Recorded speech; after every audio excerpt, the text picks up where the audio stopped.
ఈ నాగజాతికి కొందరు తల్లులు నేను ఎక్కడైతే భిక్షాటన చేశానో గ్రామాల్లోనూ పల్లెల్లోనూ మాలపల్లెల్లో మాదిగపల్లెల్లో అడుక్కున్న ఏరియాలో దానం అడిగితే ఆ తల్లులు ఇచ్చిన వస్త్రాలు ఆ గ్రామాల్లో ఇచ్చిన కోనసీమ అంబేద్కర్ జిల్లా ఏరియాలో నేను భిక్షాటన చేస్తుంటే అక్కడ ఇచ్చిన దానం వీళ్ళ పాపం అసలు వస్త్రాలే లేని వాళ్ళకి పాత వస్త్రాలు తెచ్చి నేను ఇవ్వడం జరిగింది.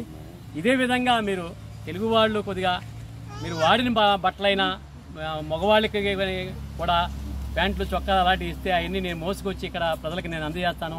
వీళ్ళంతా నాగజాతి మాట.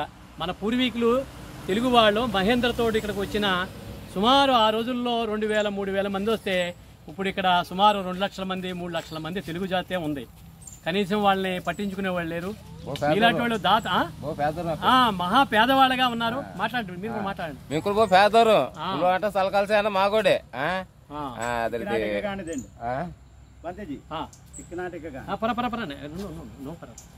ఈ బట్టలన్నీ ఇస్తున్నాము. వాళ్ళు తీసుకుని మొత్తం ఆడపిల్లలకు ఆడాలని చేస్తున్నాము. ఓకే.